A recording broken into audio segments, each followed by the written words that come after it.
Hello, welcome to the debate on Sky News. I'm Martin Stanford.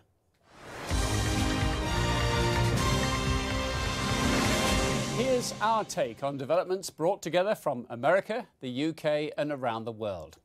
On a wave of optimism, is Trump the most popular presidential candidate? We'll speak to a rival. The death of Bobby.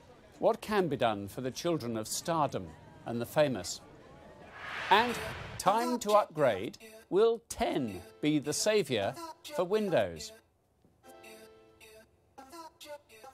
In less than a week, the 16 Republican candidates will debate on TV why they should be running for the White House. Now, in a moment, we're going to speak to Dr. Ben Carson, one of the prime-time participants. As usual, the Democrat commentator, Jeffrey Robinson, is standing by for us in New York.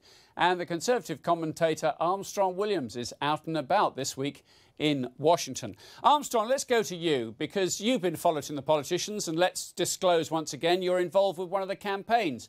But isn't 16 candidates just simply ridiculous? Yeah, for full disclosure, I'm Dr. Ben Carson's confidant and business manager. You know, 16 is not too much. It's the American way. We're facing some very serious issues with terrorism, with a lot of people realizing they're still not a part of the American dream. We're having to deal with the Middle East. We're having to deal with different issues that we've not confronted before, where all 50 states now is legal for same-sex marriages. We're dealing with the pipeline, which is still up in question, and America's future. And the bottom line is that when you have people who are willing to commit their time and their resources and their family to participate in this thing called a presidential election, for what they have to go through in the scrutiny and the articles that is written about them, we should applaud them. That is the American way. We need more people who are more committed to running for president, because we realize that this country needs leadership. And so it's like a buffet. There's more to choose from, and it makes each other accountable, and not only in the Republican field, but in the Democratic field also. It's a good thing. It's not even something I don't think we should even criticize. OK, well, let me bring in Jeffrey here, in which case, if Armstrong's right, and of course he may well be, you guys on the left have got it completely wrong, because it looks like you've only got one person going for this job. Yeah, we've got the next president of the United States. What's going to happen during the debates is you're going to see 15 clowns and one quasi-serious candidate who won't get the nomination because he can't get the nomination. And the only reason to watch this debate is not for any of those 14 people. It's for Donald Trump, because he's going to run away with this thing. He's the showman. He knows what he's going to do. The rest of them they're jokes. I mean, it's ridiculous, absolutely ridiculous. Armstrong's smorgasbord is filled with tainted food. You're going to get food poisoning. Well, before you're too rude to them all, Jeffrey, let's talk to one of them, shall we, which is Armstrong's associate and one of the Republican presidential candidates. Just a couple of weeks ago was topping the polls. That's Dr. Ben Carson. Thank you for your time, Dr. Carson. What do you make of Donald Trump's, according to Jeffrey, runaway success at this very early stage? Well, you have to recognize that it's a marathon, it's not a sprint, and that things will alternate. People will go up, people will go down, but the important thing is that we have a process in place whereby the American people will have an opportunity to hear actual solutions, because the problems are very significant right now. You know, we have incredible divisiveness and hatred. You have a financial situation that is incredibly unstable. Most people don't recognize how precarious the financial situation is. And we have radical jihadists who are very interested in our demise. These are serious issues, along with a host of others, and we have to have real solutions for them. But with all due respect, doesn't it feel like there's maybe a paucity of ideas if one figure, or maybe two or three figures, have not managed to rise in the standing of the American people to be the likely candidates for this top job? Well, interestingly, what will begin to happen next week with the debates is that a lot of people will have an opportunity to hear from individuals that they don't really know. They may have heard their name, they may have not heard their name, but they'll have an opportunity to actually hear them, as opposed to what other people have said about them. And I think it will be a very eye-opening experience. Thank you for the moment. Let me bring in Stacy Hilliard, a Republican commentator who's based in London, who also joins us in this. Stacy, this is an extraordinary show, isn't it, that there are so many would-be candidates with only a year in this process really to go? Well, I think it's quite astounding that we have 15 candidates, with so many of them being very qualified to be the next president of the United States. I completely disagree with Jeffrey. I believe the Republicans have the next president of the United States, and within that field of 15, we have a number of governors who have very strong records on improving the economy within their states, on building employment, improving education. I think we have a very strong field, and we have people like Dr. Carson who are not afraid to speak out against the kind of Washington elite. And the Democrats simply don't have that. And I think what you'll see with the Republicans is something different and actual solutions. It's a volatile situation, though, isn't it? Even this far out from the actual finale next November. And that is, you know, it was all about another Clinton-Bush candidacy. We discussed it on this show only a matter of weeks ago. Where's Jeb Bush gone? Well, you know, Jeb is out there campaigning hard. I met with some of his team here in London a few weeks ago, and, you know, I think they're looking at the campaign in a very pragmatic way that, you know, we have Hillary, who's not engaging with the media at all, who's actually roping them off. But you have Jeb, who's actually out there shaking hands, meeting people, and he has a record to run on. You know, his biggest threat is his name. Hillary's biggest threat is her record. I think there's a big difference there, and that Jeb, along with many of the other candidates, they have a real record that they're able to run on. Jeffrey, I mean, in terms of the process, because it's kind of what all we can talk about right now, it's interesting, isn't it, that after that myriad of debates last time of various tiers and local stations staging them and so on, the Republican Party have said over the next few months there will be just 9. I mean, just 9. And the whole thing is complete idiocy. I mean, Stacy represented a group called what? The Republicans in Europe or Republicans in Britain that has since been disbanded.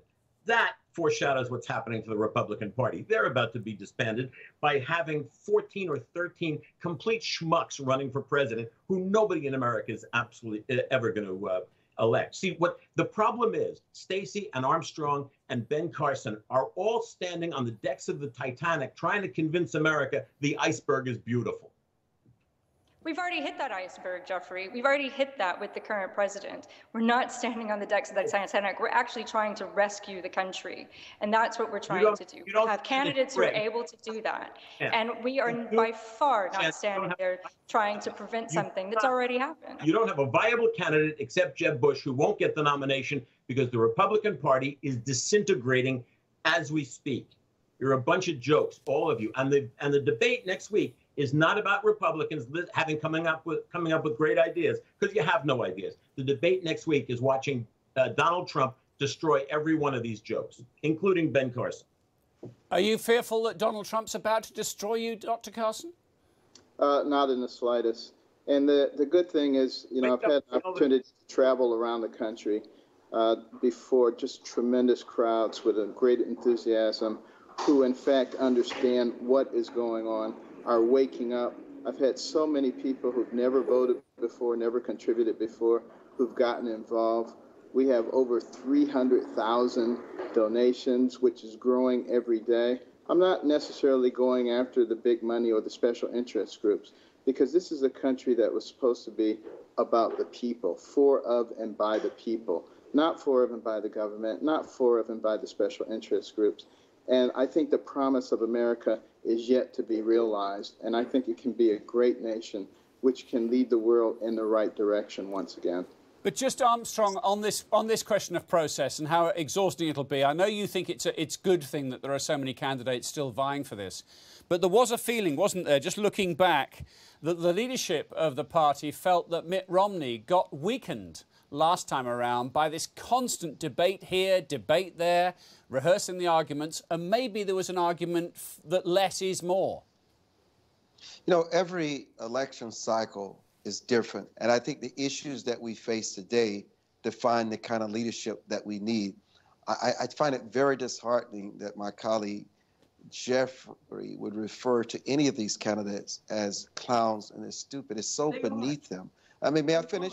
I mean, I just find it to be so rude and so disrespectful for someone who calls himself as a professional. No matter how you feel about people and what they represent. We as professionals, where the world listens to us, should never refer to people who are accomplished as clowns. We shouldn't do that. That is beneath us. We should always have the dignity of our role to show respect, especially for people who take their time to come on this show to be a part of this broadcast. And with that said, yes, it demands different times. And people said the same thing when this guy by the name of Barack Hussein Obama were running against Hillary Clinton. They thought he was a joke and had no chance with a Muslim name of winning the White House. And he's shown us that he was able to win. None of us know the future. That's why, as Dr. Carson said, this is a marathon. We must run the race and let the American people decide in 2016 in November their choice of president of the United States. Run the race. This is a good thing. There's the point, Jeffrey. I mean, what are you afraid of? You've got a Congress against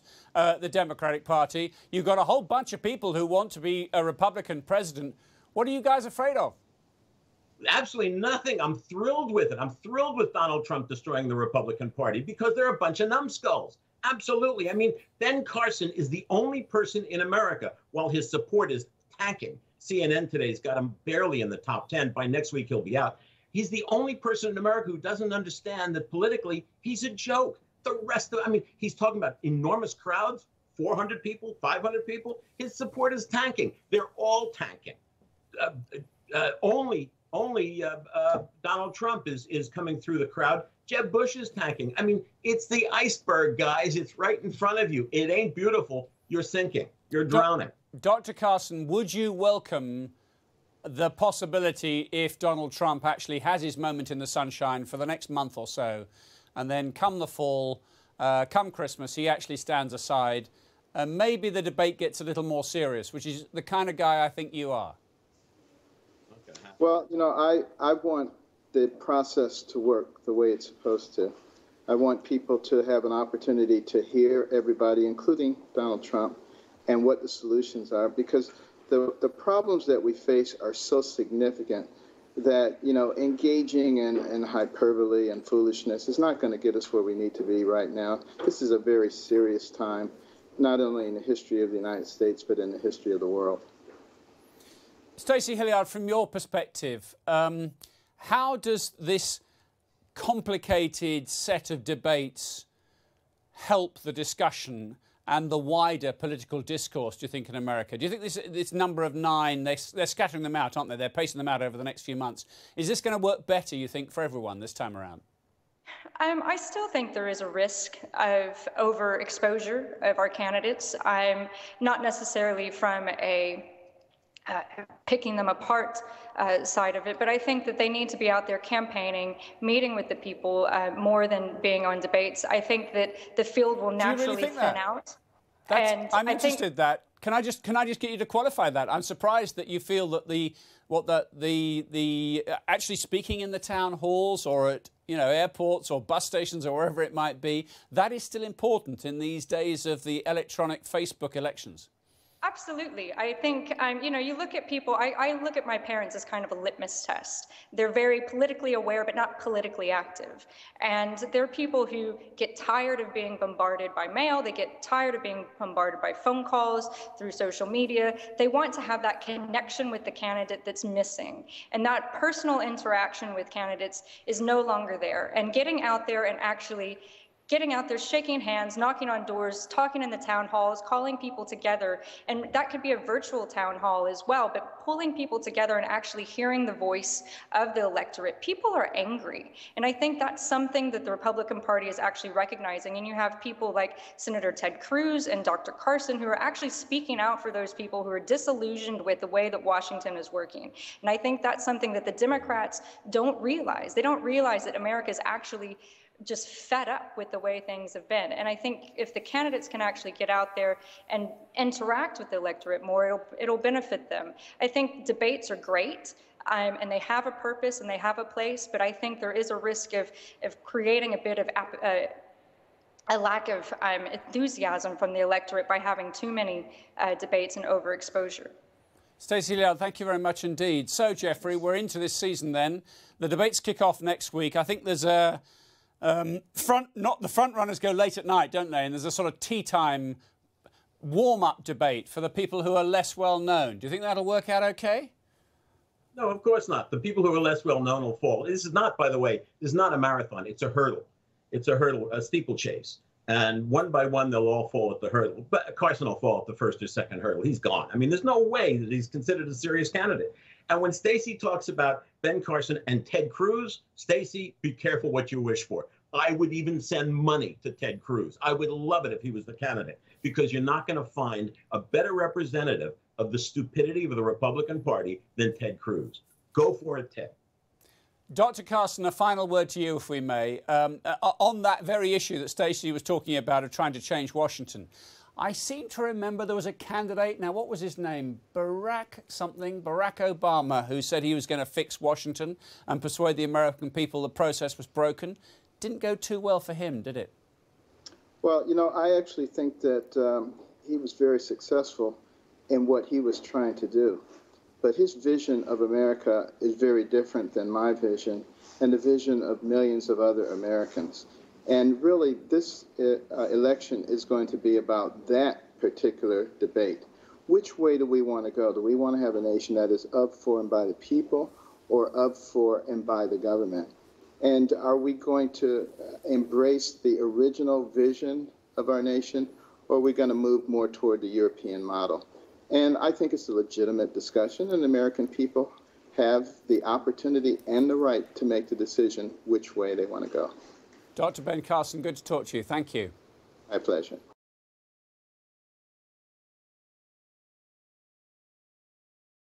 A reminder, you can catch up with the Sky News debate on Apple TV, on Roku, on Catch Up, and of course at skynews.com/US. It's been a devastating week for the family of Bobby Christina Brown. But what her death has achieved is highlighting the pressures of young adults, particularly those living amongst stardom, having famous parents, and perhaps easy access to drugs. Well, Jamie Foster Brown, the founder of Sister to Sister magazine, is in Washington. What can we learn from Bobby Brown's death, do you think? I coined a phrase of the domestic violence of bling. And I talk about, because I'm around so many celebrities and their children, and I see how the children come up or under the celebrity of their parents. And the parents have to be able to take time to help the child to find out who they are. If you're born into a family where there's looks, there's voices, there's dance, there's all these things that are there, and you have nothing, well, where do you fit? You become an appendage of the parent. And I think, and I see this all the time with a lot of the celebrity families that I deal with. So I don't think there's no counseling, there's nothing, it's all about, get out there, make that sale, create that brand. And there's no one that pays attention to it except Tom Cruise. I will say this, that I learned some time ago, that Tom Cruise was like this. His kids have to mow that lawn, and they have to wash those dishes, and they have to do the laundry.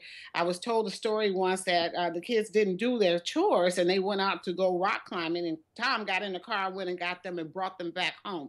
This is my house. I bought this house. I paid for all this.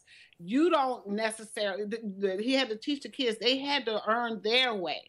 They can't just come up under the parent. And I thought that was brilliant. And we need more of that in that celebrity world, because we lose a lot of our children. We lose a lot of our celebrities also. Well, let's just bring in Jeffrey Robinson, who's in New York, and Armstrong Williams, who's out of the office in Washington today. Armstrong, let me come to you on this.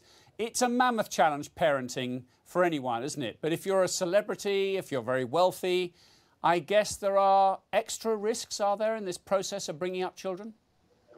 You know, in much respect to Jamie Foster Brown, who's very modest, who's very close to Whitney Houston and her daughter, Bobby Christina. And I know this is very devastating for her, but I think what she hit on are values and self-worth and doing something on your own and having your own self-worth and credibility.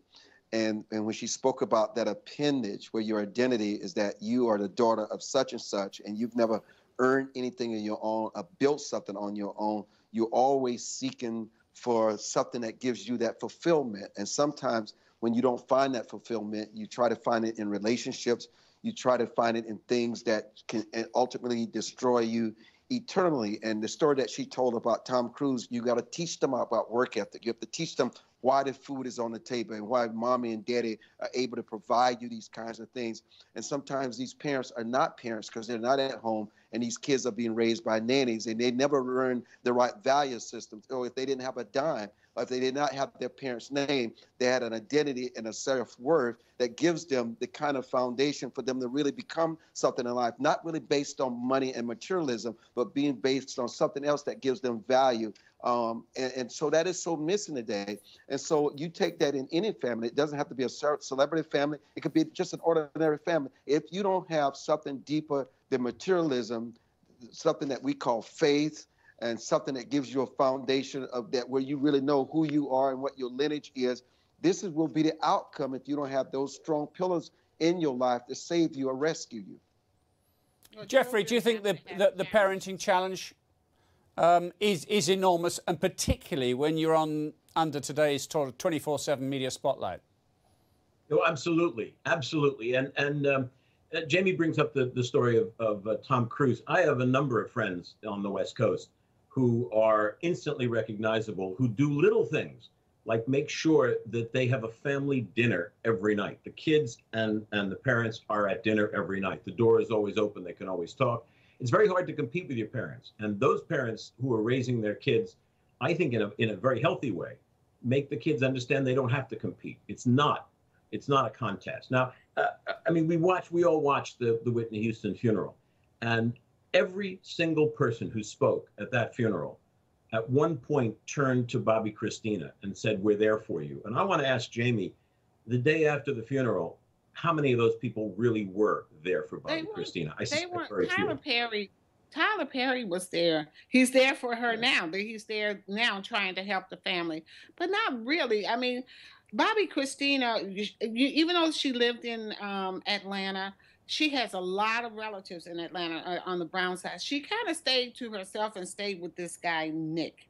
Somehow he was a security blanket for her, and he was a security blanket for Whitney when she was alive and she was filming Sparkle. When they were up in Detroit, during that time, every night she went to a particular restaurant and she ordered a hamburger and some sort of not margarita, but one of those drinks, and she was always with Nick. That's when I first learned about Nick Gordon, was when Whitney was with him and she would call him her son, and he was like a security blanket for her. But Bobby Christina, it wasn't like everybody was there for her. You know, people forget and people move on, and it wasn't like she was the sweetest thing, but it wasn't like she was out there with those people all the time.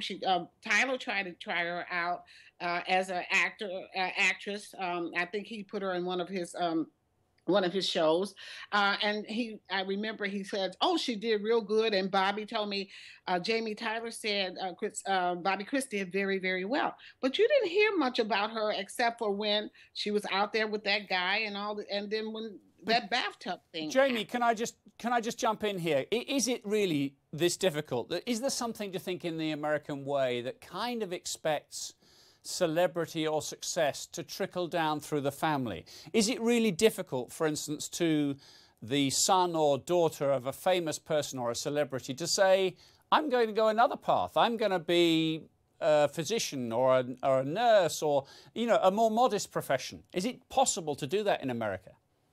I think it's possible if the person has who they are. And that's up to the parent to help them find out who they are. And that's up to the parent to give the child some challenges so that the child can see, I can do this. I'm okay. I don't need the parent has to move the child as much away from their celebrity life as possible so that the child has has the room to grow as their own individual. It is very, very difficult because you're sucked in a lot, you know, where your parent goes, you go, you're at the parties and they're drinking. Remember Drew, the little girl, what am I thinking? She was drinking at 8, 9 years old, Drew Barrymore.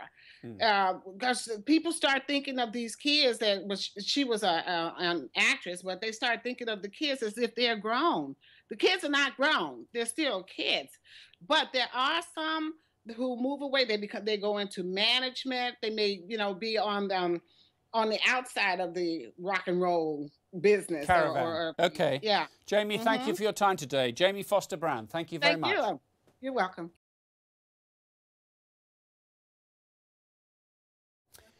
Next, logging out of a system error and logging in to a new era. What should we expect from Windows 10? Well, let's bring in Jeffrey and Armstrong once again. Jeffrey, you go first here. Are you a Windows kind of guy? No, my kids have assured me that I'm now old enough for Apple, and we're a whole Apple family. But let me say this, the world is divided, clearly divided into 2.5 camps. There's the Apple camp, the Windows camp, and then there are the bunch of geeky lunatics who use Onyx or whatever that thing is called. But what's interesting about Windows is not Windows, it's Microsoft. If you look at the battle between Microsoft and Apple, what you're looking at is Rocky and Apollo Creed. That's the battle. And you know what? No matter who wins, it's really good for boxing. Armstrong, you know a thing about marketing, you know a thing about running a business. What do you reckon to Microsoft's effort to finally get a ubiquitous product that's going to work on a tablet, on a phone, or your PC at home? Well, they have to do it or they'll be left behind. I'm an Apple's kind of guy. I will always be an Apple's kind of guy. There will always be people who will never leave Windows because that's the device that they're accustomed to. They're addicted to it. There will always be a market for it. I would say there's a diminishing market, but I think Microsoft is very wise to get to the times because they see where this technology is going and they don't want to be left behind. Good to talk to you guys. Thanks again, Armstrong and Jeffrey. And that's it for this edition of The Debate. You can continue watching Sky News on Apple TV, Roku, on Catch Up, and of course on skynews.com. Until next time, goodbye.